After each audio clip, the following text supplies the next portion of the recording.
Well, I've finally done it. I played guitar so loudly that my amp exploded. When I woke up, I was a robot. But it doesn't matter. I will still continue with my review as planned. You may remember... Stupid thing. Sorry about that. I was planning on reviewing Daft Punk wearing a Daft Punk helmet, but they don't sell any official merchandise, and fan-made helmets are like $1,000. Doesn't Daft Punk realize how much money they could make by selling helmets? Instead, I had to settle for this astronaut helmet. Anyway, you may remember at the end of my Interstellar 4.5 review when I said, "And let me tell you, if they ever make a sequel to this, I'd be first in line to watch it." Ah, I remember it well. Anyway, ever since then, I've been getting requests to review another certain Daft Punk movie called Electroma. Because what's the worst thing that could happen by reviewing another Daft Punk movie?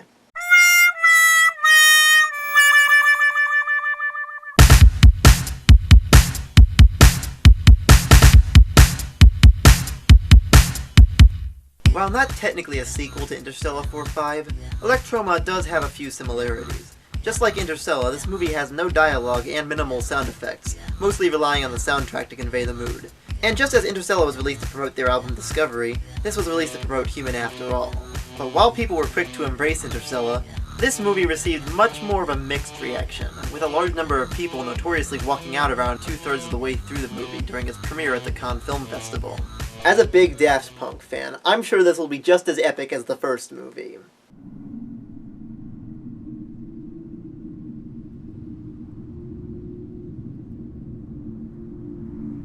Nothing but excitement in this movie, is there?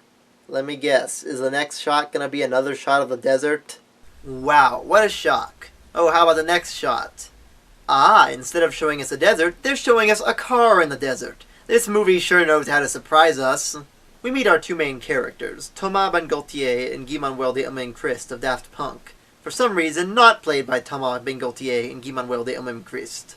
Actually, to be fair, we're not sure if they're really Thomas and Guy-Man, since their names are never said and are shown in the credits as Hero Robot number 1 and 2. But let's face it, we'll be calling them Thomas and Guy-Man anyway. In any case, the duo gets into the car and speeds off down the highway. Thomas, are we there yet? No, Guy-Man. But I have to pee. You can't pee. You're a freaking robot. I can barely hold my oil. Stop it. No wonder I hate traveling with you. Oh, shut up. You shut up. After about 5 minutes, we get to hear the great Daft Punk music in this movie.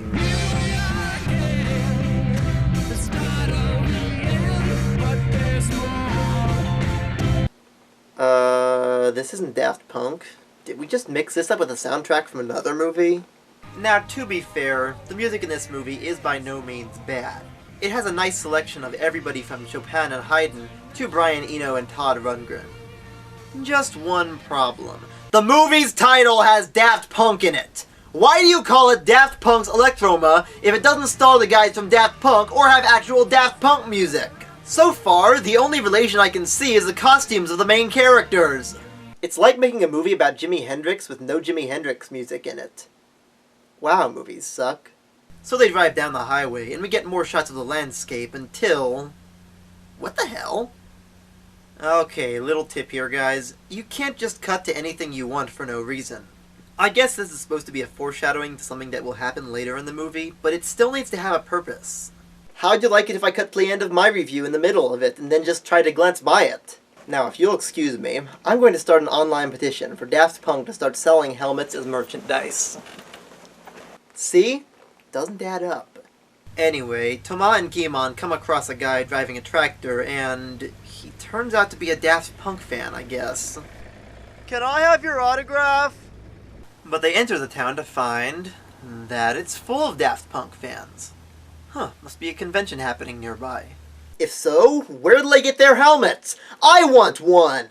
Actually, this is a town of robots that look identical to the guys from Daft Punk, and to be honest, I think that would be a little inconvenient, because those are literally the only two helmet designs. You think identity theft is a problem here? Just imagine it in a world where everybody looks exactly the same.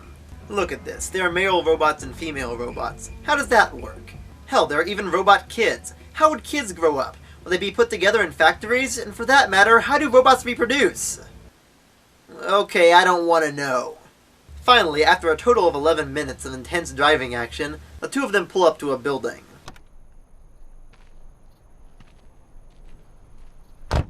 Tell them I want a Big Mac with large fries. Come on, we aren't getting food. But I'm hungry. Too bad.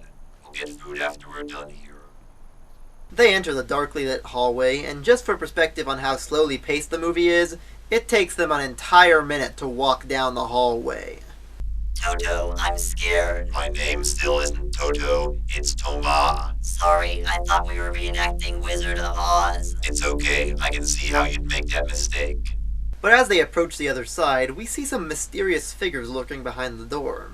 I see a little silhouette of a man. Some unseen figures take the duo and sit them down in chairs. I like to believe that this is how Daft Punk has their dentist appointments in real life. And all of this happens really slowly. The entire operation lasts around 7 minutes, but hey, at least we get to listen to more of that awesome soundtrack.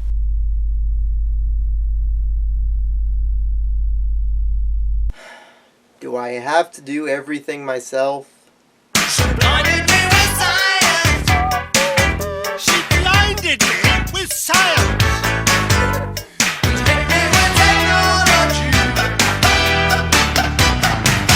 What this operation entails basically comes down to pouring what looks like hot custard onto their faces. Very slowly, mind you. Then the invisible figures spread it around on Daft Punk's faces like they're spreading butter for a meal. Again, very slowly. So Daft Punk has enough helmets so that they can get an entire town of people to wear them, and enough helmets for two of them to be covered in liquid latex. But they don't have enough helmets to sell as merchandise to their fans? I'm sorry, I'm still on that. The invisible figures then start fixing Daft Punk's heads up with some human features. At least that's what I think this is. It might also be an anus. Why is Daft Punk trying to look like humans anyway? They can just wait until TMZ leaks video of them unmasked and then makes fun of how they look. TMZ, providing journalistic integrity since never. Let's get a look at their human forms, shall we?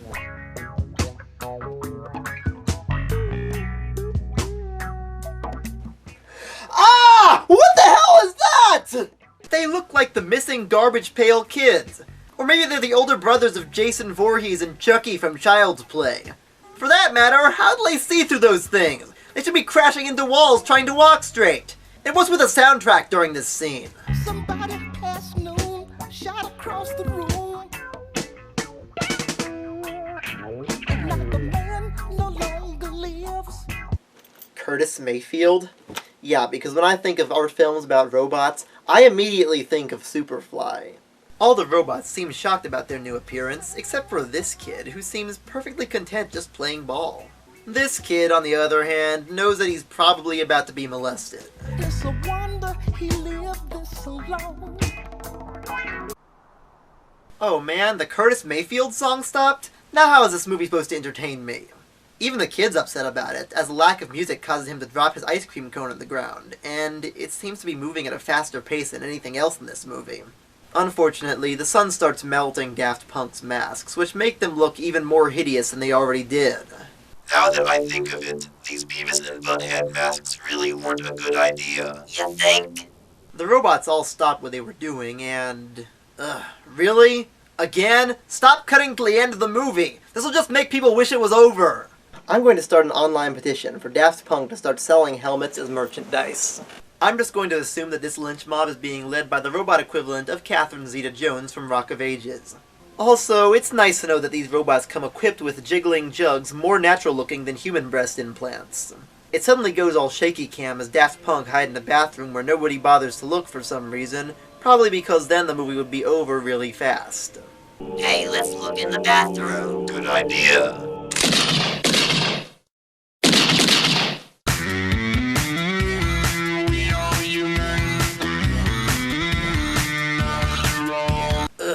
Watching this movie while eating was a mistake.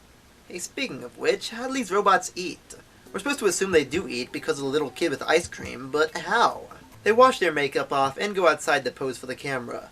Then they decide to leave the town and walk into the desert. Why don't they just use their car? They have a car. We saw them driving around in it in the first 13 minutes. That car's never gonna be mentioned again, is it? Thus we partake in the movie's most infamous scene, the desert walking. Granted, it's all shot very artistically, but that really doesn't excuse the fact that nothing happens in this scene but walking, and walking, and more walking. I haven't used this clip since my One Direction review, but... Do something! Do something! Do something! Oh wait, something actually does happen. A train passes. How eventful. And it cuts back to the ending of the movie for no reason.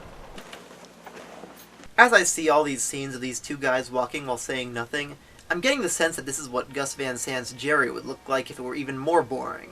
It cuts back to the creepy operation room, and I'm starting to figure out who Daft Punk were inspired by for this movie. Yes, it could be argued that they're just taking after all art house film directors, but really think about it. Long, extended shots with no dialogue, close up on the characters' faces, an abundant use of rectangular and circular shapes. I think you know where I'm going with this. Stanley Kubrick, one of the greatest and most influential directors of all time. It doesn't take a genius to figure out that Daft Punk were inspired by Kubrick's work. Hell, Interstellar 4.5 was filled with Kubrick references, from parallel shots and scenes to the fact that the album was released in 2001 and was named Discovery, the same name of the ship in, you guessed it, 2001. But the problem is that Kubrick's filmmaking style is hard to replicate, and most directors who try this don't manage to make it work. Robert Wise tried to imitate it in Star Trek The Motion Picture, and it didn't work. Peter Hyams tried to imitate it in 2010, and it didn't work. Gary Nelson tried to imitate it in The Black Hole, and it didn't work. Steven Spielberg tried to imitate it in AI. Okay, I kinda like that movie, but you get the idea. And here we see Daft Punk trying to imitate it, but again, it doesn't work because we know nothing about these characters, and they say nothing during the desert walking scenes, apart from my smart-ass dubbing. Hold on. Dude, you coming? Yeah, sorry about that. Just had the fart. That's gross, bro. Sorry. Not to mention my smart-ass music choices.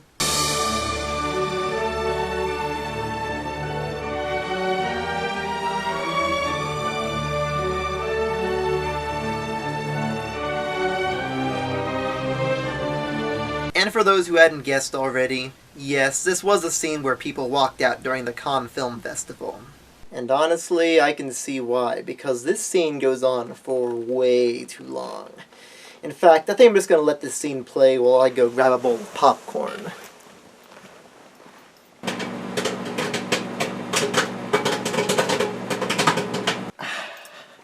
Nice and fresh, out of the mic. What?!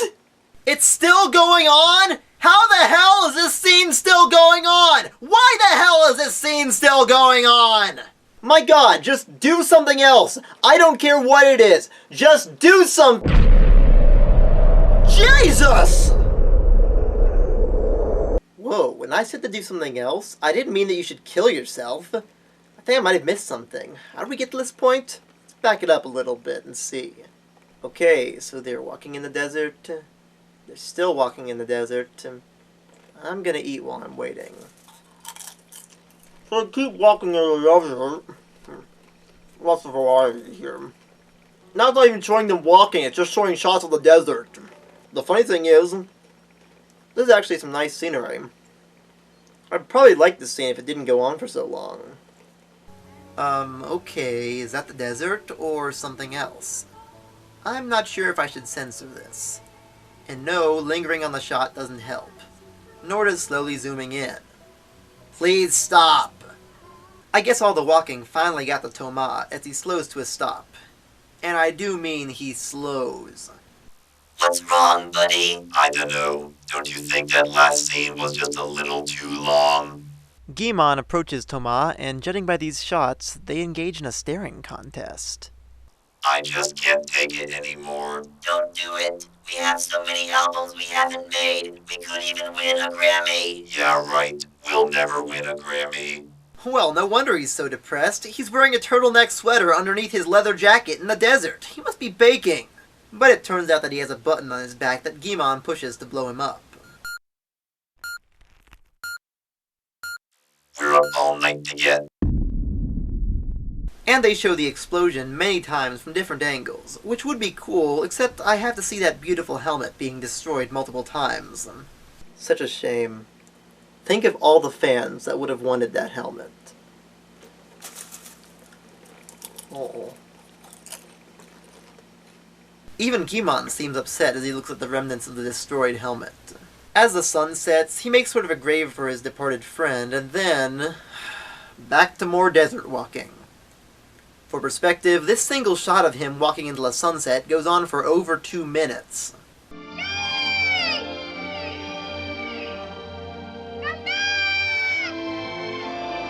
Again, all of this is very beautifully shot. It would be nice to see this in the music video, but it goes on far too long for a full-length movie. Also, they cut the ending again. Yay! But soon enough, Guy-Manuel decides to press his own button, probably because his robot helmet is so covered in dirt that he can't see. Too bad the button is located on that one spot in your bag that you can never reach. Instead, he decides to take off his helmet, but why do that? Everybody knows what you really look like without your helmets thanks to TMZ. I really hate TMZ. He takes off his helmet to reveal a circuit board. Okay, I don't really know what I was expecting.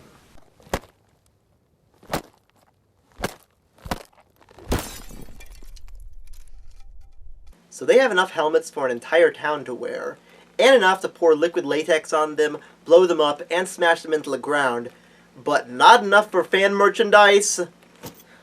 Now what am I supposed to dress up as for Halloween? Using one of the pieces of the destroyed helmet, he lights himself on fire, didn't see that coming, and walks into the night. Harder, better, faster, stronger. And yes, that is the final scene of the movie.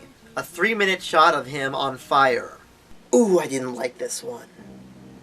You know what this movie felt like? It felt like Daft Punk were making a music video but wound up with too much footage and instead turned it into a movie. Actually, that's exactly what happened. I waited till now to mention it because I wanted to see how many people would tell me about it in the comments.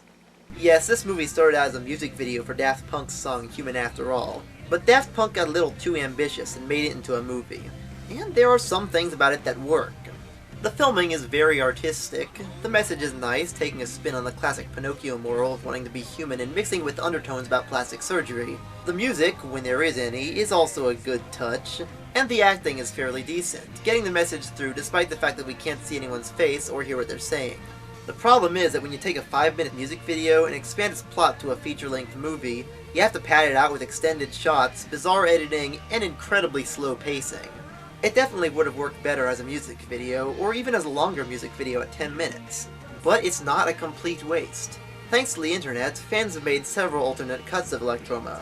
Many switch out the soundtrack with Daft Punk music to fill in the blank spaces, and there are even some fan visions of what the movie would have looked like in its intended form as a music video.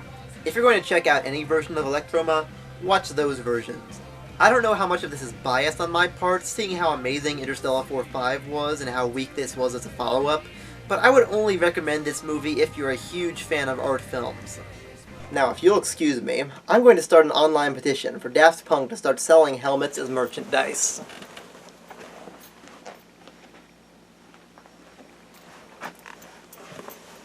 Whoa, deja vu.